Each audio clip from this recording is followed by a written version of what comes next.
Boa tarde a todos. Muito boa tarde aos colegas da mesa, o Giliardo e o André. Os meus agradecimentos pela presença de todos. Trata-se de um assunto que considero inegavelmente como muito pertinente no momento vivido. Trata-se de uma questão de extrema importância para a vida dos nossos cabo-verdianos, pelo que aproveito o ensejo para agradecer ao Ciclo de Categorias a oportunidade que me é dada neste momento para estar presente neste debate, que, tal como disse, figura-se como um assunto do interesse público ao cabo-verdiano. Portanto, falando do veto presidencial, nós estaremos certamente a fugir de um assunto que é importante, que é a estruturação dos estatutos em si. Nós estamos a falar, naturalmente, de um documento que foi concertado por duas forças políticas constituídas em grupos parlamentares. Diria assim, por alto, que talvez há uma participação mínima da UCID que não tem um grupo parlamentar no Parlamento cabo-verdiano. Trata-se de uma proposta que, antes de mais, gostaria de lembrar a todos que foi aprovada por unanimidade. É um documento que enquadra-se no processo de reforma do Parlamento, que pretende adotar medidas importantes para o desempenho da Casa Parlamentar cabo-verdiana. Aproveitando o momento, gostaria de essencialmente sublinhar que a semelhança do meu colega Giliardo Nascimento, os meus pontos de vista e as minhas opiniões, eu estarei claramente responsável por elas. Costumo dizer sempre que as opiniões pertencem aos seus donos, não é? E assim gostaria de partilhar com vocês, antes de mais, o meu ponto de vista. Portanto, do meu ponto de vista, ao longo de todo o texto, o Presidente enaltece a classe política.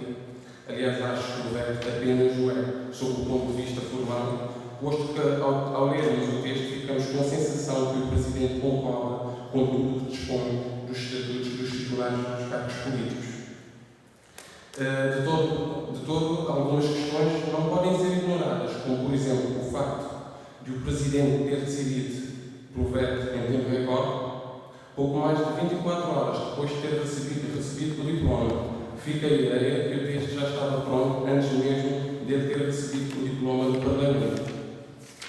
É evidente que o veto tem amplas leituras, pese embora ter criticado no texto aquilo que ele chama de democracia popular. Ele acabou dando razão a Rua e criava aqui um parênteses no seguinte sentido. O povo cabo-verdiano, já discutindo, se me permite o colega Nascimento, já não é a primeira vez que vai à rua. O povo cabo-verdiano foi à rua em momentos pontuais, com as classes profissionais. Eu lembrava, no início dos anos 2000, os professores deram aquilo que eu chamo de pontapé de saída para a derrota do governo na altura. Mas isso é um direito que a Constituição confere aos cabo-verdianos e, tal como já tinha expressado, concordo plenamente e apoiei, de facto, essa iniciativa ousada promovida por MAC 114. O que eu discordo são as leituras que são feitas em torno do veto presidencial, e eu preferia desde já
chegar à política cabo-verdiana. A meu ver, sobre essa questão dos estatutos dos cargos políticos cabo-verdianos, há muito que se diga. Nós tivemos um líder do MPD que, não fazendo parte da Casa Parlamentar, era de direito preferir quaisquer palavras sobre este assunto. Ele, bem como toda a equipa política do MPD, sempre foram concordantes. Agora, estamos numa fase em que, visto que o povo mostrou a sua força, mostrou a sua vontade na boa, temos uma nova forma de fazer política, que é de tentar aproximar-nos do povo e criar algum descrédito ao governo. Eu volto a lembrar que nós estamos a falar de um documento que foi proposto pelos dois partidos, o PICP e o MPD. Sobre essa questão, entristeceu bastante enquanto cidadão, porque eu tenho de apreciar a política feita tanto pelo partido que todos sabem que eu apoio, mas também faço junto dos outros partidos. Entristeceu o posicionamento de alguns deputados que mostraram-se determinantes na assunção das responsabilidades sobre estes estatutos e atualmente mostram-se distantes, criando, assim dizendo, uma aproximação junto do povo, requerendo naturalmente, já dizer assim, entre aspas, o voto nas próximas eleições. Mas o povo cabo-verdiano, e lembrar que o povo cabo-verdiano é um povo maduro, é um povo que, quando foi à rua, não foi para contestar o governo, foi contestar um diploma que, na verdade, eu penso que estava sem enquadrar com o momento que nós vivemos em Cabo Verde. As manifestações públicas são sempre sinais de vitalidade do sistema democrático. Elas são previstas, reconhecidas e protegidas pela Constituição. E nunca devem ser entendidas como ataques aos grupos políticos ou ao sistema.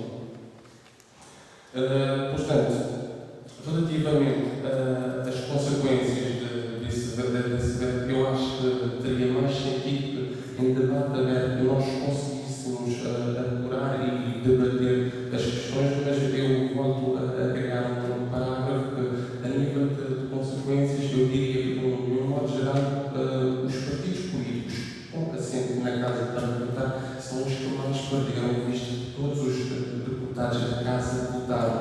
E nesse aspecto nós não podemos desculpem a expressão, não podemos puxar a brasa a sardinha de ninguém, porque é uma culpa que deve ser assumida na plenitude por parte das forças políticas envolventes. Agora, nós temos aqui uma outra questão que se levanta e já contraforma algumas visões e opinião de alguns críticos, porque a nível de reações, o jurista João Silvestre Laringa aconselhou aos deputados a implementarem o diploma. Nós sabemos que isso não será possível, seria levantar uma situação sem precedentes na história da política cabo-verdiana. Compete naturalmente, neste momento, estas forças políticas representadas no Parlamento reavaliarem, terem atenção ao próprio texto presidencial correto que acompanha o diploma vetado, para ver a pertinência destes estatutos e fazer um enquadramento no âmbito, no sentido de nunca prejudicar aquilo que eles estão dentro do Parlamento a defender, que é exatamente o povo cabo-verdiano e as ilhas de Cabo Verde. Aproveitava também aqui essa oportunidade para fazer enquanto unidade de algo que eu já tinha dito anteriormente, para fazer uma crítica que vai no sentido daquilo que eu chamei o aproveitamento do momento. É que, em termos de crise, e estando Cabo Verde numa situação de muita dependência económica dos parceiros internacionais, devemos compreender que ter um aproveitamento desta manifestação e posteriormente do veto presidencial, que ao meu ver foi algo muito que se levanta algumas questões a ter em conta o curto tempo de análise que mostra também, do meu ponto de vista,